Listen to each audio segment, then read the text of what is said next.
नमस्ते. Masters गुरुकुलमच्या online प्लॅटफॉर्ममध्ये आपल्या सगळ्यांचं स्वागत आहे. मागील व्हिडिओमध्ये आपण एकंदरीत ह्या 2 महिन्याचा काय प्लॅन असणार आहे ते पाहिलं होतं आणि आपण कशा प्रकारचे क्वेश्चन्स घेणार आहोत हेही डिस्कस केलं होतं. याच्यामध्ये 3 आणि 4 मार्काचे जे क्वेश्चन्स आहेत की जे बोर्ड एक्झामला पडतात त्याच्यासाठी आपल्याला थोडा विचार करावा लागतो. त्या क्वेश्चनची तयारी आपण ह्या मॅथमॅटिक्सच्या लेक्चर्समधून घेत आहोत. त्यामध्ये आपण पहिला चॅप्टर चूज केला आहे क्वाड्रॅटिक इक्वेशन. क्वाड्रॅटिक इक्वेशन हा एक अतिशय महत्त्वाचा चॅप्टर आहे की ज्याच्यामध्ये 3 आणि 4 मार्काचा एखादा तरी क्वेश्चन दरवर्षी पडलेला असतो. तर त्याचप्रमाणे आपण 3 क्वेश्चन सोडवलेले आहेत ज्याच्यामध्ये आपण स्पीड, डिस्टन्स, टाइम हा एक व्हरायटी बघितली. त्याचबरोबर आपण क्वाड्रॅटिक इक्वेशनची रूट्स ज्याला अल्फा आणि बीटा आपण म्हणतो त्याच्याशी रिलेटेड 2 क्वेश्चन PYQ प्रिव्हियस इयरला पडलेले आपण पाहिले. आणि आता आपण पुढे जाणार आहोत की ज्याच्यामध्ये आपण पुढचे अजून काही क्वेश्चन पाहणार आहोत वर्ड प्रॉब्लेम की जे पडलेले आहेत आणि अशा प्रकारचे पडू शकतील. तर 2019ला मार्च महिन्यात पडलेला हा एक क्वेश्चन आहे की जो वर्क आणि टाइमशी रिलेटेड आहे. तर वर्क आणि टाइमशी रिलेटेड असणारा हा क्वेश्चन सोडवण्यापूर्वी आपण वर्क आणि टाइमच्या कन्सेप्टला समजून घेऊया की नेमकी कन्सेप्ट कशी लागू होती. पहा, यासाठी मी एक सिंपल एक्झाम्पल तुमच्यासमोर ठेवतो. इमॅजिन करा, समजा मला एक भिंत बांधायची आणि ती भिंत बांधण्यासाठी मला 5 तास लागतात असं समजलं. एक भिंत पूर्ण करण्यासाठी मला 5 तास लागतात. आता 5 तासामध्ये जर ती भिंत पूर्ण होत असेल, टाइम झाला 5 तास म्हणजे टाइम झाला, तर प्रश्न माझा असा आहे की एका तासात त्या भिंतीचा कितवा भाग पूर्ण होणार किंवा किती भाग पूर्ण होणार एका तासात. तर ही जी कॉन्सेप्ट आहे ती काय सांगते, जर मला टाइम माहीत असेल 5 तासात ती पूर्ण भिंत होते, तर त्या टाइमचा जर मी रेसिप्रोकल घेतला तर तेवढा भाग एका तासात पूर्ण होत असतो. म्हणजे ही पूर्ण भिंत आहे 1, 2, 3, 4 आणि 5. 1/5 भाग, 1/5 भाग, 1/5 भाग, 1/5 भाग, 1/5 भाग. तर प्रत्येक तासाला एवढा भिंतीचा भाग पूर्ण होणार, दुसऱ्या तासाला एवढा होणार, तिसऱ्या तासाला एवढा, चौथा, 5वा असं इक्वल पार्ट्स पूर्ण होणार. आणि या सगळ्याची जर मी टोटल केली तर ती पूर्ण भिंत पूर्ण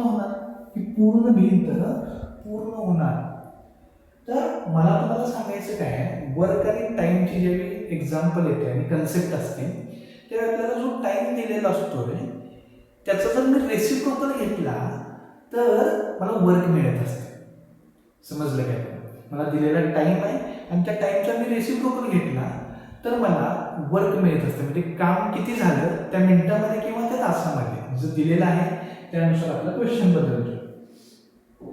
आता आपण याला सोडवायला सुरुवात करूया. या क्वेश्चनला दिलेलं 2 क्वेश्चन पडलेत सेम व्हरायटीचे. हा 2019ला पडलेला क्वेश्चन आहे. 2024ला पण असाच क्वेश्चन पडलेला आहे आता रिसेंट. तर हा क्वेश्चन मी सोडवून घेतोय. 24चा क्वेश्चन तुम्हाला होमवर्कला असणार. तर सोडवायला सुरू करूया. 2 taps together can fill a tank completely in 3 integer 1/13 minutes. 2 taps आहेत म्हणजे नळ आहेत पाण्याचे, ते एका टँकला 3 इंटीजर 1/13 मिनिटामध्ये पूर्ण भरतात. The smaller tap takes 3 minutes more than the bigger tap. जो छोटा नळ आहे त्याला मोठ्या नळापेक्षा पाणी भरण्यासाठी 3 मिनिटं जास्त लागतात. How much time does each tap take to fill the tank completely. जर ती इंडिव्हिज्युअल नळ चालू केली आपण, म्हणजे मोठा नळ चालू केला आणि छोटा बंद केला, तर मोठ्या नळानं तो टँक भरण्यासाठी किती वेळ लागणार आणि मोठा बंद केला आणि छोटा चालू ठेवला फक्त, तर छोट्या नळानं तो टँक भरण्यासाठी किती वेळ लागणार हे आपल्याला फाइंड आउट करायला हवं. तर समजतंय का बघा, आपल्याला जी दिलेली कन्सेप्ट आहे ती आता आपण यूज करणार आहे. सुरुवात कुठनं करायची, तर मागच्या लेक्चरलाच आपण पाहिलं आहे जे काही मला काढायला लावलेलं आहे तिथून आपण सुरुवात करतो. तर मला काढायला लावलेला आहे time. How much time does each tap, प्रत्येक टॅपला किती वेळ लागणार हे मला काढायला लावलंय. तर मी मानतो काय, let time taken by bigger tap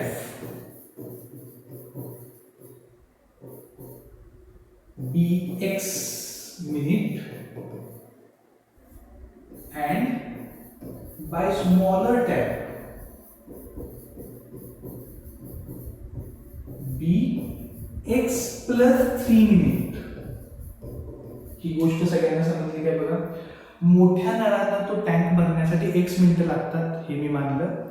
छोट्या नळाला तो टँक भरण्यासाठी किती वेळ लागणार आहे, तर 3 मिनिटे जास्त लागणार आहे, म्हणजे x plus 3. आता पुढं आपण जे मगाशी डिस्कस केलं ते यूज करतोय. Part of tank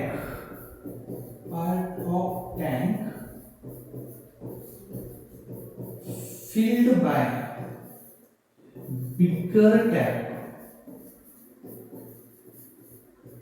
in 1 hour.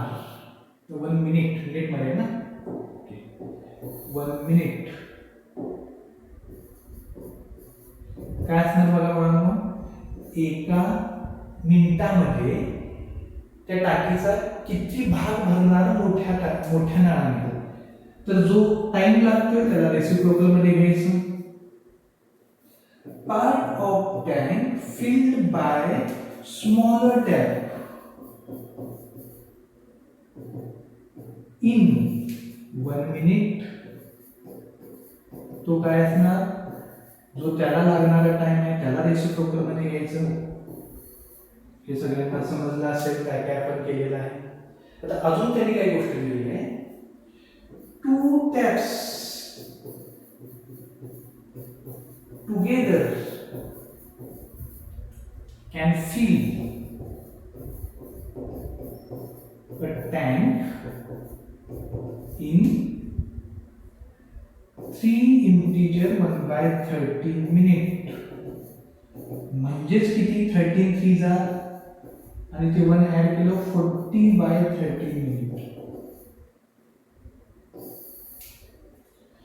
दोन्ही नळ जर ऍट अ टाइम चालू केले तर त्यानं ती जो टँक आहे तो किती वेळात भरतोय, 40 इंटिजर 40/13. आता last point, part of tank filled by both the tanks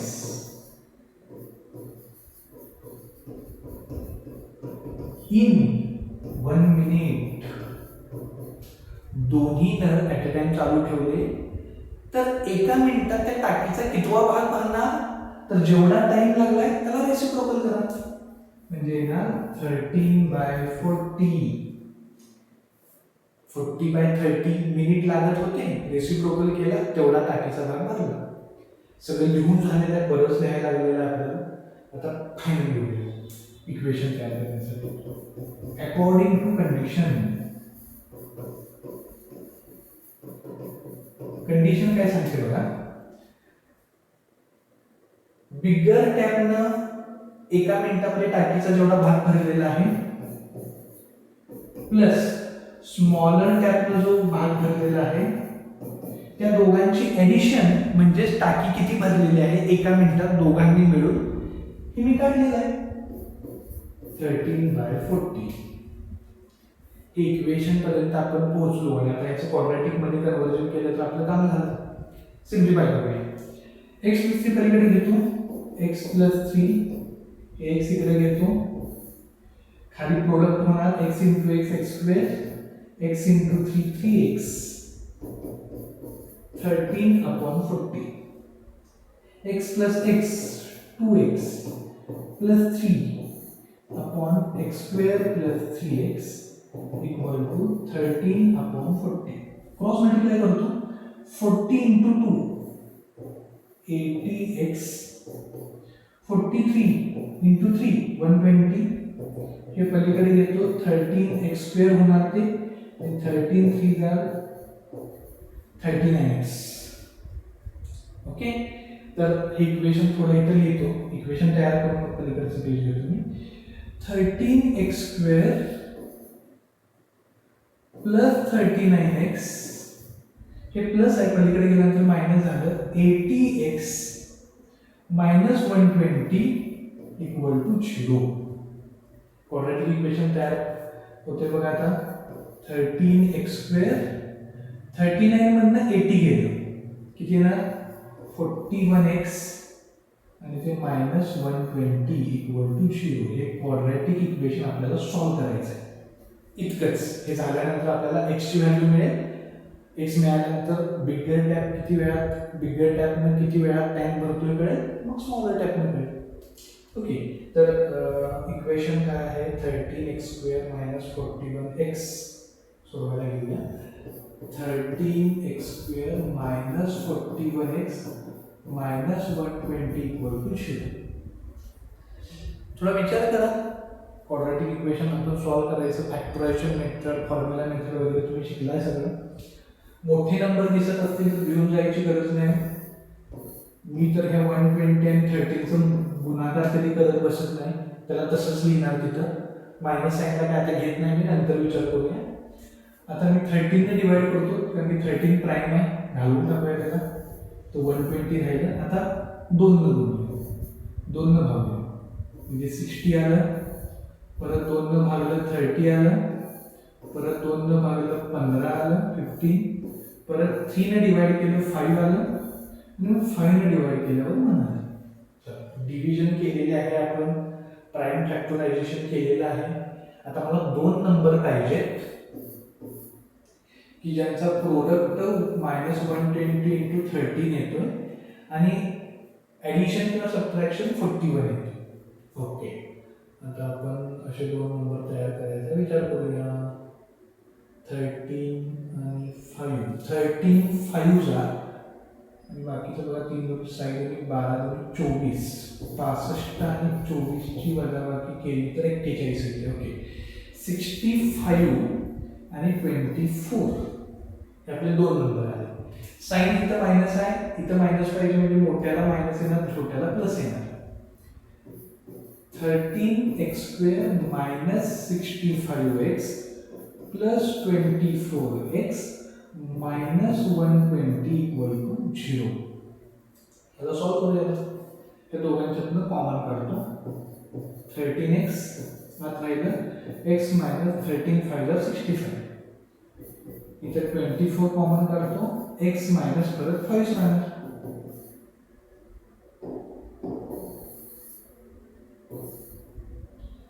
म्हणजे काय काय बघा, x मायनस 5 आणि 13x प्लस 24 इक्वल टू 0. म्हणजे x मायनस 5 इक्वल टू 0 आणि 13x प्लस 24 इक्वल टू 0. म्हणजे x इक्वल टू 5 आणि इकडे 13x इक्वल टू मायनस 24 म्हणजे x इक्वल टू मायनस 24/13. परंतु हे काय असू शकत नाही. का असू शकत नाही? कारण की टाइम कधी निगेटिव्ह नसतोय. त्यामुळं time taken by bigger tap equal to किती मिळालं आपल्याला, 5 minute.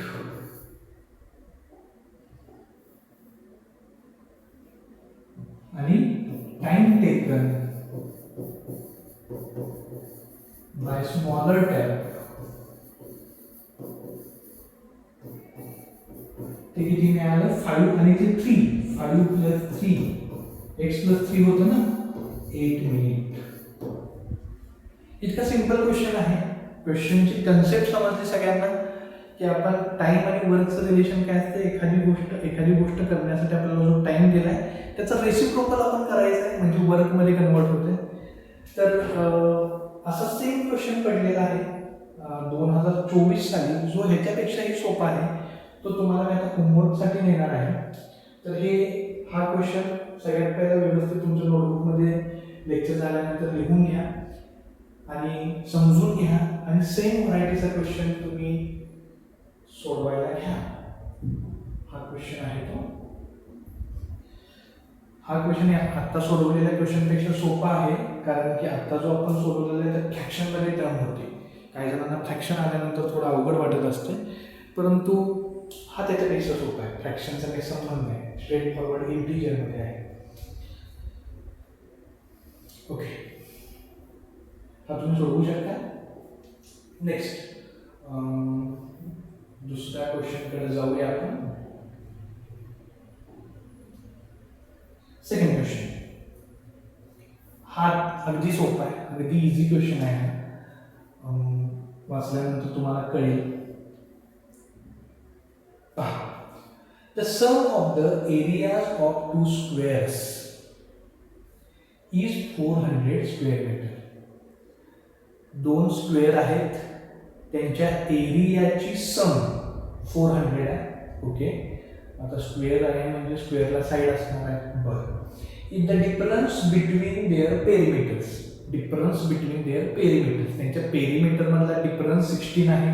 Okay, find the sides of the two squares. परत आपण जे मला काढायला लावलेलं आहे तिकडे पहिला मी बघतो, मला जे काढायला लावलेलं आहे त्या साईड काढायला लावलेत कुणाच्या, स्क्वेअरच्या. म्हणजे मला जे काढायला लावलेलं आहे त्याला मी कन्सिडर करतो व्हेरिएबलच्या फॉर्मॅटमध्ये. आपली थॉट प्रोसेस सगळ्यांना एक गोष्ट सारखी सारखी करत गेल्यानंतर ही थॉट प्रोसेस तुम्ही अडॉप्ट करत आहात अशा आशा करतो मी. जे मला फाइंड आउट करायला लावले त्याला मी एक्स मानतो. लेट साइड्स ऑफ स्क्वेअर्स, आता दोन स्क्वेअर्स आहेत, sides of squares are x and y. त्या स्क्वेअरच्या साईडला मी एक्स आणि वाय मानतो. आता एक छोटा असणार एक मोठा असणार, त्यामुळे आपण पहिलाच लिहून घेऊया की बाबा एक्स मोठा आहे वाय पेक्षा.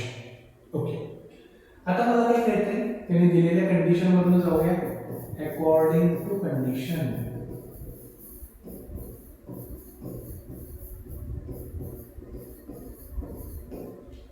आता त्याने दिलेल्या कंडिशन काय आहेत बघा. दोन स्क्वेअरच्या एरियाची सम. आता स्क्वेअरच्या साईड तर आपण मानलेले आहेत, तर आता त्यांचा एरिया काय असतोय स्क्वेअरचा, स्क्वेअरचा एरिया असतोय साईडचा स्क्वेअर. म्हणजे पहिल्या स्क्वेअरचा एरिया एक्स स्क्वेअर असणार, दुसऱ्या स्क्वेअरचा एरिया वाय स्क्वेअर असणार, आणि ह्या दोघांची ऍडिशन त्यांनी आपल्याला 400 दिलेली आहे.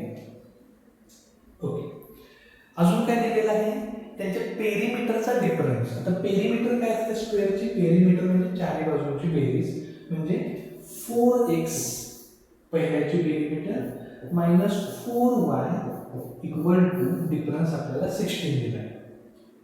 ह्याला थोडं सिम्प्लिफाय करूया. 4 कॉमन काढतो मी, 4 ला पलीकडे घेऊन डिवाइड करतो, म्हणजे x minus y equal to 4 मला मिळते. आता ही दोन इक्वेशन आपल्याला सॉल्व्ह करायचे. आता हे स्क्वेअर मध्ये हे लिनियर आहे, तर काय करतो, क्वाड्रॅटिक इक्वेशन नेहमी एकाच सिंगल व्हेरिएबल मध्ये असते, दोन व्हेरिएबल मध्ये क्वाड्रॅटिक इक्वेशन नसते.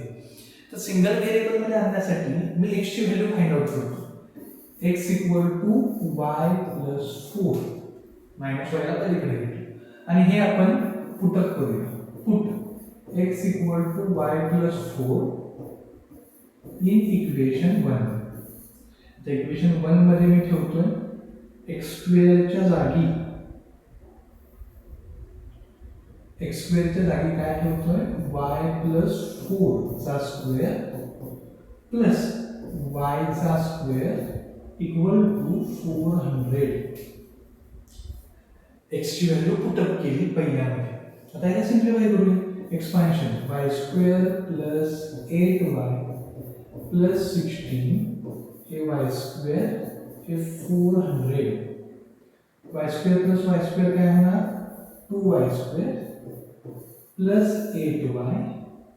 16 400 पलीकडे आल्यानंतर मायनस 384 इक्वल टू 0.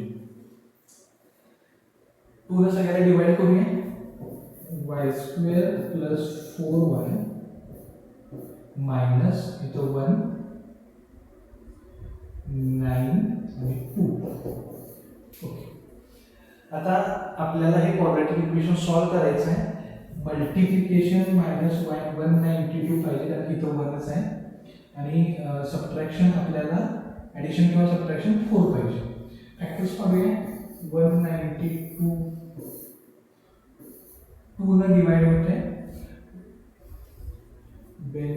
18 12 परत केल्यानंतर 48 येते. निम्म केल्यानंतर 24 येते. 12 6 त्यानंतर 3 आणि 1. ओके. आता फॅक्टर्स बघा. आपल्याला 4 यायला पाहिजे. 3 गुण 6 12. 3 ह्या दोघांचं करूया आणि ह्या चौघांचं करूया. तर 16 आणि 12 हे दोन नंबर्स आपल्याला मिळत आहेत. साईन कुठल्या देतोय आपण? प्लस मोठ्याला आणि मायनस छोट्याला. आणि याला फॅक्टर्स पाहिलेले आहेत. आता सोडूया. y square plus 16y minus 12y minus 192 equal to 0. दिसते का? एकदा चेक करतो. ओके, दिसते. हे आता पुसतो. हे नंतर तुम्हाला दिसेल काय पाठीमागे घेऊन पाहू शकता. ह्या दोघांच्यातून आणि ह्या दोघांच्यातून कॉमन काढतोय. y ला कॉमन काढल्यावर काय राहिलं? y plus 16. त्यातून 12 ला कॉमन काढतोय. परत y प्लस 16 इक्वल टू 0. म्हणजेच y मायनस 12 आणि y plus 16 equal to 0. y minus 12. Okay. y minus 12 equal to 0 आणि y प्लस 16 इक्वल टू 0. म्हणजेच y इक्वल टू 12 एक आलं आणि y इक्वल टू मायनस 16. परंतु साईड कधीही निगेटिव्ह नसते त्यामुळे कॅन्सल झालं. Therefore sides of square x आपल्याला किती मिळणार? 12 प्लस 4 म्हणजे 16 आणि y आपल्याला मिळालेला आहे 12. कारण की x इक्वल टू कोण आहे? y प्लस 4 आहे. y आपल्याला मिळालेला आहे 12. त्यामुळे मोठ्या स्क्वेअरची साईड आपल्याला 16 मिळणार. छोट्या स्क्वेअरची साईड आपल्याला 12 मिळणार. एकदा परत पहा. क्वेश्चन अतिशय इझी आहे. स्क्वेअरशी रिलेटेड आहे क्वेश्चन.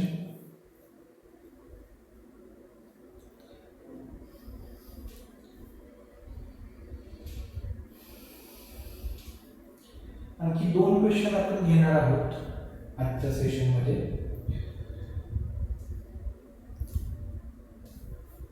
आणखी 10-15 मिनिटांमध्ये आपलं 2 क्वेश्चन्स होतील. हा 2020 ला पडलेला होता क्वेश्चन. पुढे ओके, हा एक बघूया. अशा प्रकारचा क्वेश्चन जुन्या पेपर्समध्ये पण पडलेले आहेत, म्हणजे 2015-16च्या दरम्यान. तर हा 22 ला पडलेला क्वेश्चन आहे आणि याच्यासाठी आवश्यक असणारे कन्सेप्ट कोणते ते तुम्हाला समजलेच असेल. क्वेश्चन रीड केल्यानंतर बघा. डिव्हिडंड शब्द येतोय, कोशंट शब्द येतोय, रिमाइंडर शब्द आला आहे. Dividend, quotient, remainder, divisor. तर हे एक फॉर्म्युला आहे आपल्या मॅथमॅटिक्समध्ये. Dividend equal to divisor into quotient plus remainder. ह्या कन्सेप्टशी रिलेटेड हा क्वेश्चन आहे. म्हणजे तो फॉर्म्युला आपल्याला माहीत पाहिजे तर आपल्याला हा क्वेश्चन सॉल्व्ह करता येईल. ओके, सोडवूया. If 460 is divided by a natural number.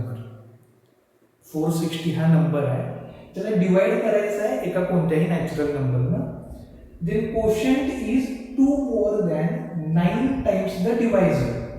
तर कोशंट जो आहे तो 2 ने जास्त आहे 9 टाइम्स द डिवायझर. डिवायझरच्या 9 पटीपेक्षा 9 टाइम्स पेक्षा 2 ने जास्त आहे.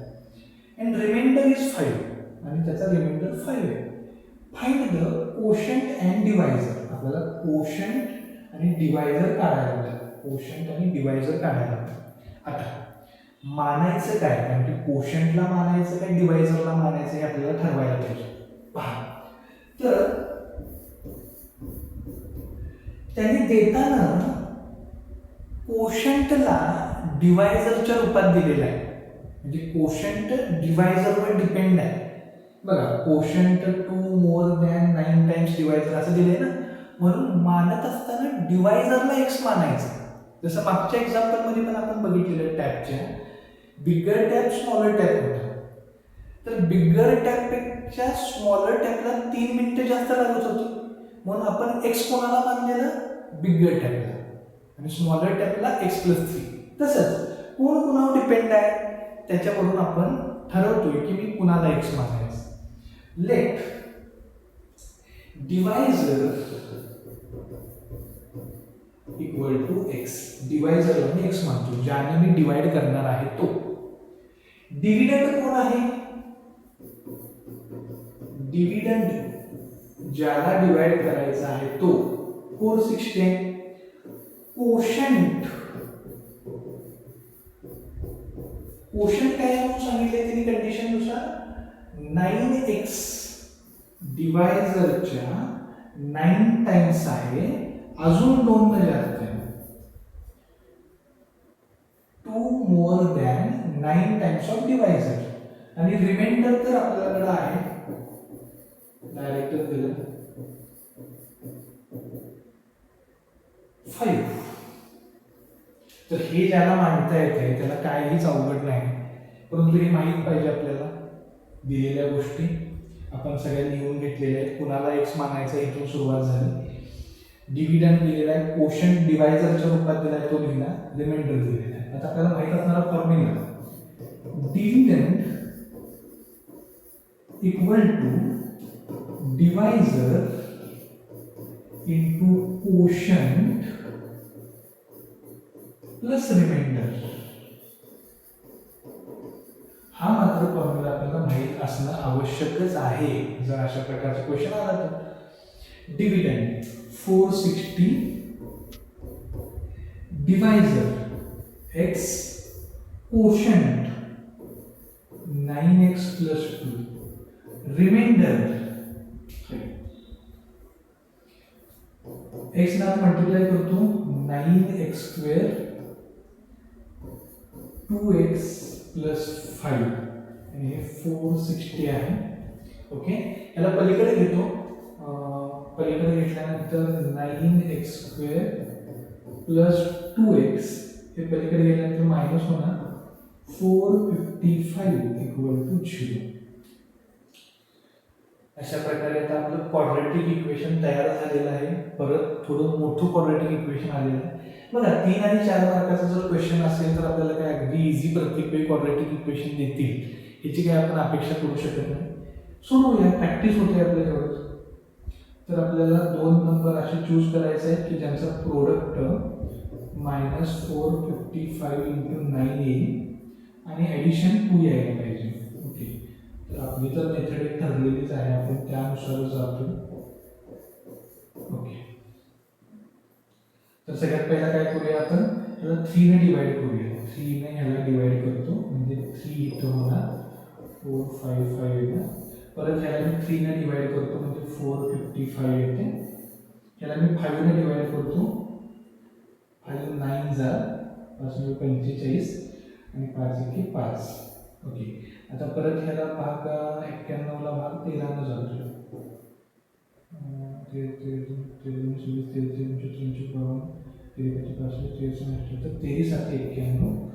आणि मग 7.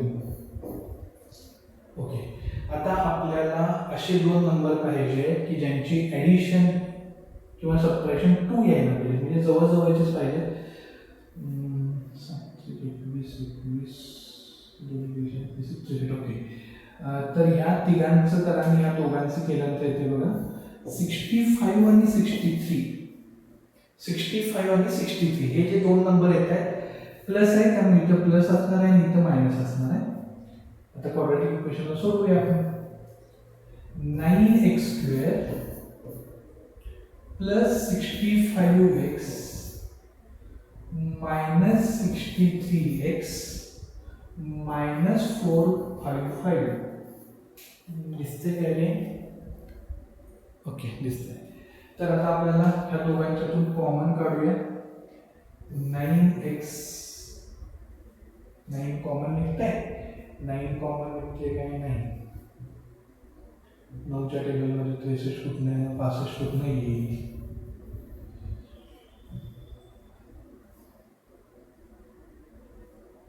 हे तिकडे आहे, इकडे घेतलं असतं बरं झालं असतं, थोडं बरं पडतंय त्याच्या जवळ घेतलं तर.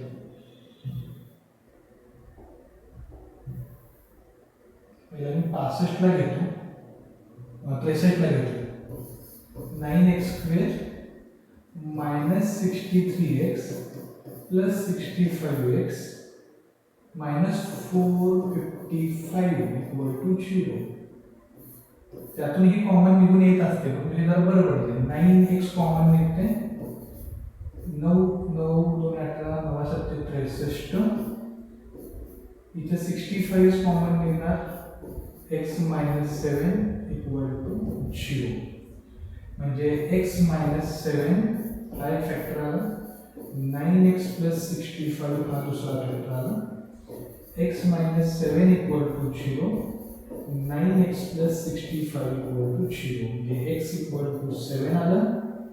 आणि हे तर काय आता आपल्याला नको असणार आहे, कारण की निगेटिव्ह येते. आपल्याला काढायचं जे आहे x जो डिवायझर आहे तो 7 आला. नॅचरल नंबर दिलेला आहे. आता तुम्ही म्हणाल की बाबा नंबर तर निगेटिव्ह असू शकतो का नाही, परंतु त्याने आपल्याला दिलेला आहे नॅचरल नंबर, म्हणून आपला आन्सर येणार आहे 7. कारण की मायनस 65/9 हा तर नॅचरल नंबर नाही, त्यामुळे आपलं फायनल आन्सर येते 7. डिवायझर मिळाला आपल्याला 7. कोशंट तर काढायचं आहे ना आपल्याला. कोशंट इक्वल टू काय आहे आपलं, 9x प्लस 2. 7 तिथं पुटअप करतो, 9 7 63 आणि 2 65. तर हे आपला आन्सर आलेला आहे. डिवायझर आपला 7 आलेला आहे आणि कोशंट आपला 65 आलेला आहे.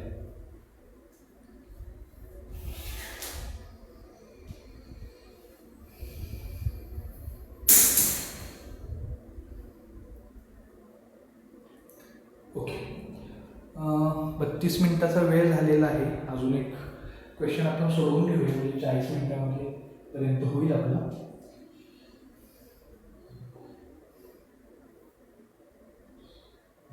सिंपल आहे, होईल 5 मिनिटामध्ये. 2023 ला पडलेला क्वेश्चन आहे, फार सोपा आहे. पहा, the sum of the squares of 5 consecutive natural numbers. Sum of square करायचं आहे कुणाचं, 5 कॉन्सिक्युटिव्ह नॅचरल नंबर्स. तर कॉन्सिक्युटिव्ह नॅचरल नंबर्सला मानूया कसं, x मानूया पहिल्याला, मग दुसरा x plus 1, x plus 2, x plus 3 आणि x प्लस 4. सिंपल आहे. तर ते नंबर फाइंड आउट करायचे आपल्याला, त्यांची सम दिलेली आहे स्क्वेअरची. Let x plus 1, x plus 2, x plus 3, x plus 4 are 5 consecutive natural numbers.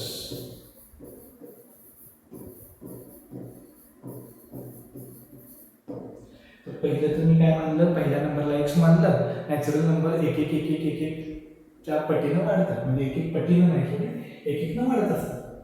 तर दिलेली कंडिशन काय, तर यांच्या स्क्वेअरची ॲडिशन करा असं त्यांचं म्हणणं आहे. म्हणजे x स्क्वेअर, x प्लस 1 चा स्क्वेअर, x प्लस 2 चा स्क्वेअर, x प्लस 3 चा स्क्वेअर, x प्लस 4 चा स्क्वेअर इक्वल टू 1455.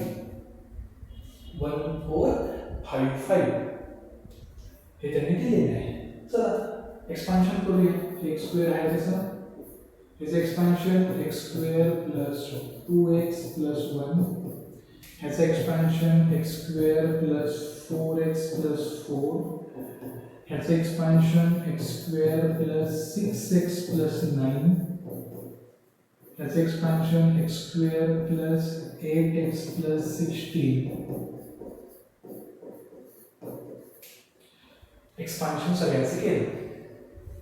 चेक करत राहा, काय चुकलं असेल तर बघा, नाहीतर परत सगळं सोडवायला लागलं. X square x square x square x square x square म्हणजे किती आलं 5 times of x square. Okay, तर याची ॲडिशन करूया. 2 + 4 6 झालं. 2 4 6 8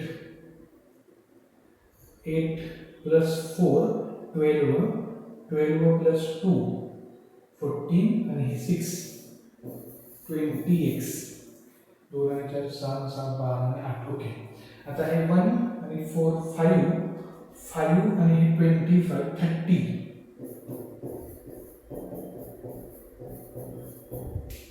त्याला पलीकडे घेऊया. 5x² + 20x 30 मायनस झालं यातून वजा 1425 30 गेलं ते 5 झालं 2. तर याला आता आपण 5 ने डिवाइड करूया. सगळ्याला प्रत्येकाला 5 ने डिवाइड करूया म्हणजे थोडं अजून सिंपल दिसेल आपल्याला. x² 5 × 20 5 × 2 = 10 राहिले 4 5 × 40 राहिले 2 5 × 25. तर हे आपलं आन्सर आहे. क्वाड्रॅटिक इक्वेशन आहे. आता आपल्याला आन्सर पर्यंत पोहोचण्यासाठी याला सॉल्व्ह करायचं आहे. तर 285 प्रोडक्ट यायला पाहिजे आणि 4 त्यांची ॲडिशन यायला पाहिजे. 285 आणि 4 तर कितीने जाते 5 ने घालूया. 5 × 25 राहिले किती 26 27 28 5 × 7 35 5 × 5 5 × 7 35 5 × 25 26 27 28 28 राहिले 3 5 × 7 35 57 कुणाच्या टेबलमध्ये येते 57 कुणाच्या टेबलमध्ये येते पहा जरा. 57 आपल्याला कुठल्या टेबलमध्ये येते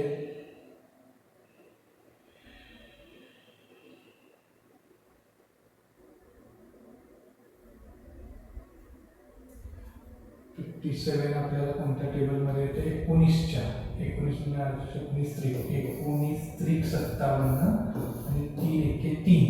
ओके, तर आपल्याला ह्यांच्या आता फॅक्टर्स काढायचे. आपल्याला फॅक्टर्स कळालेच आहेत. 5 3 15 आणि 19 येणार आहे म्हणजे आपल्याला 285 आणि इथं 19 आणि इथं 15 असणार आहे. इथं प्लस आणि इथं मायनस. त्याला सॉल्व्ह करू शकता तुम्ही.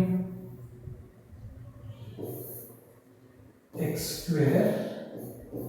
19x - 15x - 285 = 0.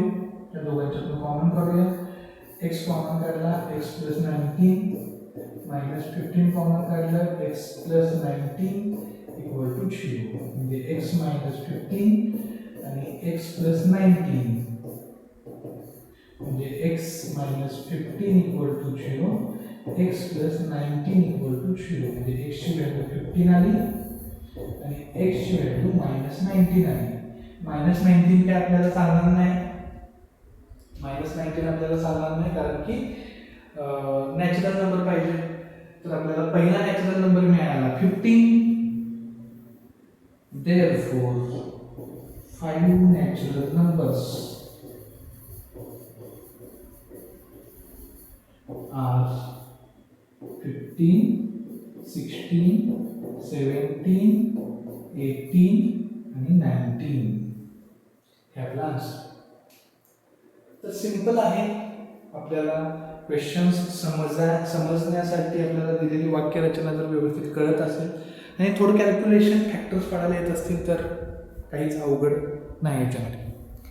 तर इथं थांबूया आपण. पुढच्या लेक्चरमध्ये आपण आणखी काही क्वेश्चन्स क्वाड्रॅटिकवरचे पाहणार आहोत. अजून एक 4 क्वेश्चन्स किंवा 5 क्वेश्चन्स असतील त्यानंतर आपण पुढचा चॅप्टर सुरू करणार आहे. आपण मॅक्झिमम हे वर्ड प्रॉब्लेम्स घेत आहोत की जे थोडे डिफिकल्ट आहेत किंवा आपल्याला विचार करायला लागेल, कन्सेप्च्युअल बेस्ड आहेत. हे कन्सेप्ट आपल्याला समजून घेऊन आपण हे सगळं करण्याचा प्रयत्न करत आहोत. तर याच अँगलनं तुम्ही पण करा आणि पुढच्या लेक्चरला भेटूया. धन्यवाद.